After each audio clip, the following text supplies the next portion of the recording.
and if not a lot, how difficult was it to write sort of those whack rhymes?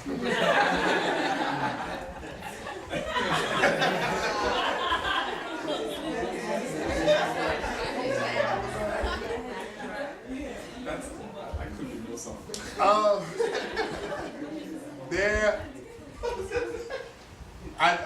I definitely drew on a past version of myself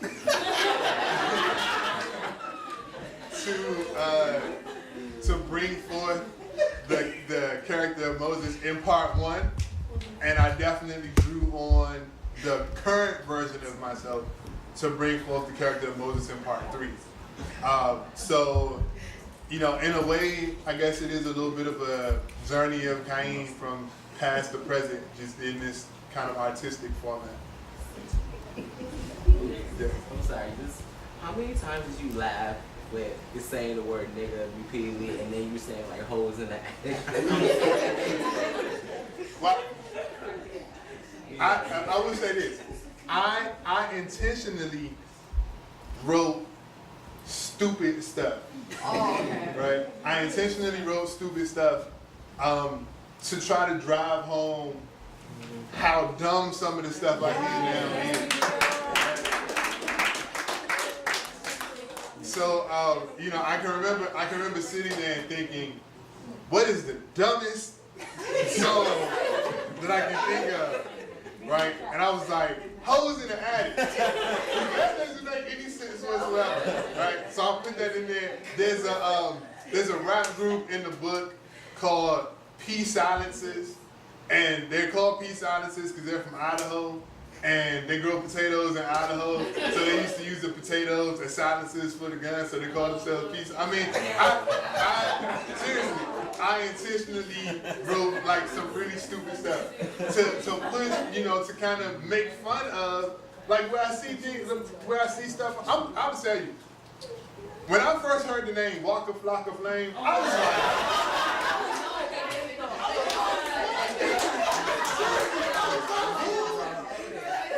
was like, who can name themselves that and make any sense and make any money whatsoever? I was completely dumb. So I mean, when I hear, so I mean, I intentionally picked some points where I was making fun of where I feel like hip hop has gotten to, right? And you know, so that's working as well. And then kind of the, you know, the transformation of the character, and then when Moses comes back, he kind of comes to this sort of realization as well. Yes. And I'm coming over here. Yeah. So you mentioned that your father and your mother's here, you know, and I was wondering if you could reflect a little bit to this room full of young leaders and future leaders about kind of your vision for intergenerationality and like what there is to be learned both from the generations before us and those that follow us, and like what you think. I mean, there's something to be said for like you live out your youth and you listen to the music you listen to while it's contemporary, and that's why we have oldies and like, you know, new music and different things, and old school, and we refer to that. But if you could just think a little bit about like what, or reflect out loud a little bit about the most kind of valued things, or you think of like the most cherished knowledge that should be passed, and what you think could happen when we learn from our elders the most. I think that that's a very loaded question, especially in the context of hip hop, because I feel like, and I, you know, again, it's the bridging the gap, the intergenerationality, is that a word?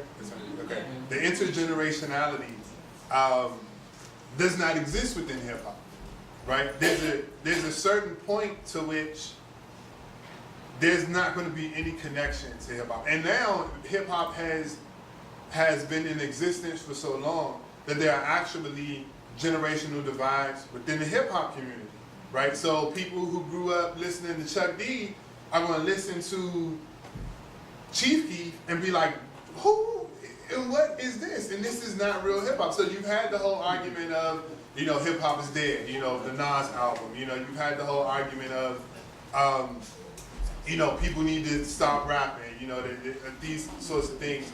So the intergenerationality, I feel like, is really important, and within the African American community in particular, I feel like there has got to be a connection to the past, right? There's got to be a connection to the past because what we are being brainwashed by now is this idea, and this is my opinion, what I feel like, let me preface this, what I feel like we are being brainwashed with now is this idea of a post-racial society, right? It's this idea that race doesn't matter anymore, right? When we can see examples every day, right, that it does.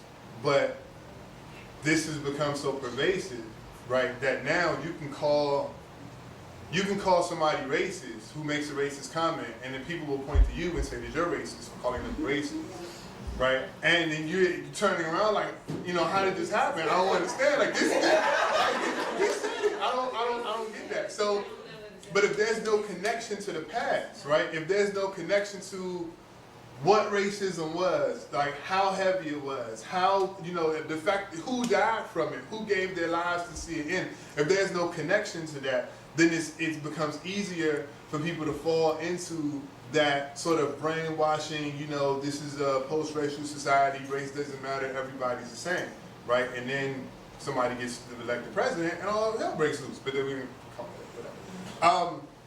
But at the end of the day, you know, the ability to go back, there's a what is it, Sankofa?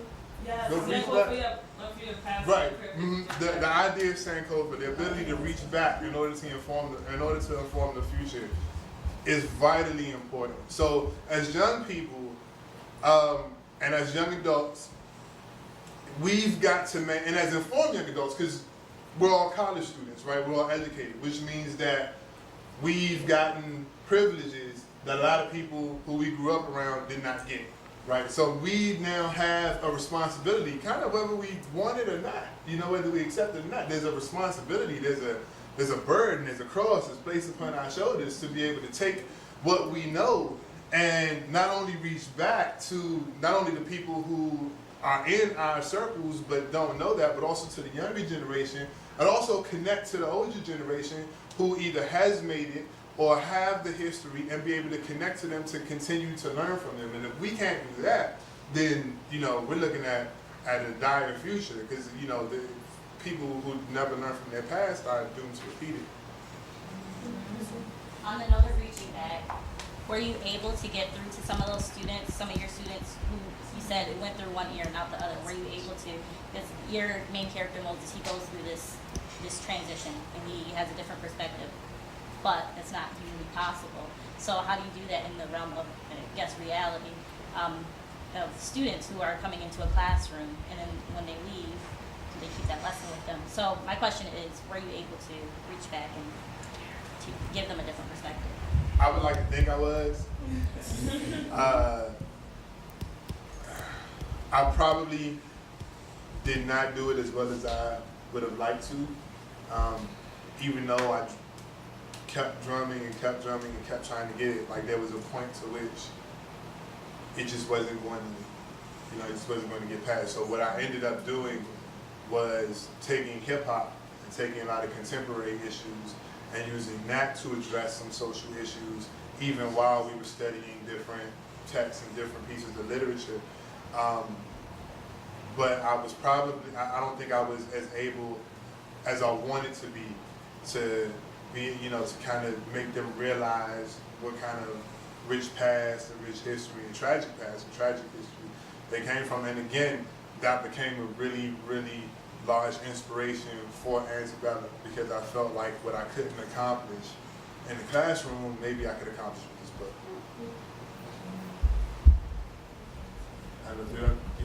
Yeah, this is just, it's not really a question, just feedback on the issue of the vernacular, the deep vernacular. So I imagine that your book is going to reach a very wide audience within and outside the United States. And considering that, and considering that hip hop culture and African American culture particularly is very relevant and influential, you know, in like African countries. I'm from Nigeria, for example, and I can say that it influences Nigerian music, for instance.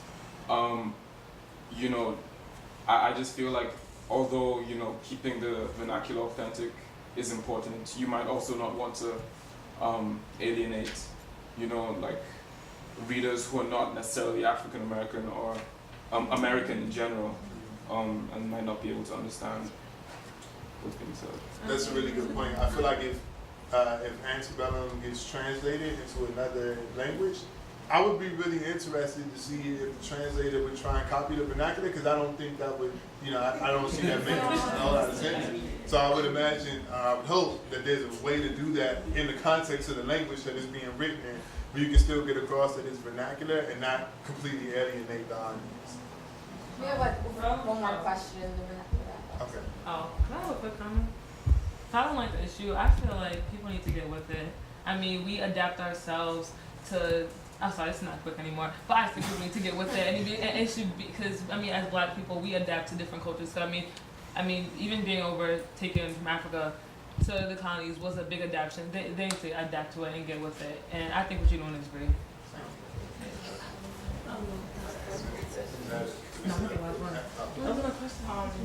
Well, I feel like, well, despite, of course, everyone's opinion is very important, but I also feel like no matter what the circumstances, this is a true story.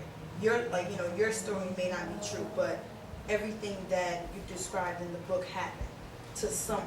You know what I mean? So I feel like no matter how you look at it, like you said, there's no way to sugarcoat it. It happened. The people who did it never cared about whether or not it was going to be sugarcoated in the future. So I feel like no matter what the circumstances are, we have to read it. And me being an African American Studies major, it's very hard to read a lot of these things because I look at them and it's very heart-wrenching. And the sad part is how they don't tell us these things until just now. How we spend our whole lives with different images, and we sit there, and a lot of us use the fact that our ancestors were slaves as an excuse to do a lot of the stupid things that we do.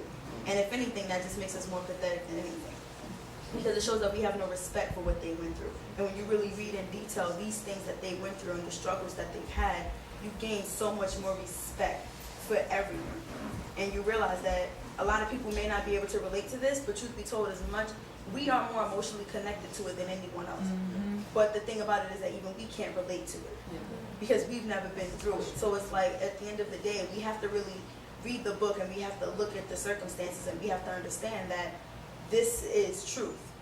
And people can be offended by it, people can be hurt by it, whatever the circumstances are, it's truth.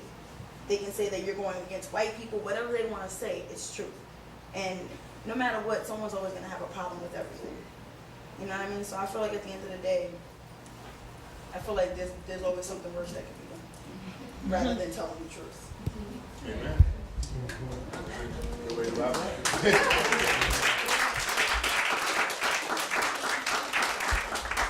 Well, thank you guys for all coming out. As I said before, there's a table out there if you guys do want to buy the book. I'm going to probably get your email if anybody has anything else that you want to ask Kayeen or say to him. I'll make sure I get you guys the contact information. And thank you again, our general. Yeah. Oh, okay, yeah. And again, our general interest meetings are Mondays at 8, so please come through. And thank you for coming to our first event.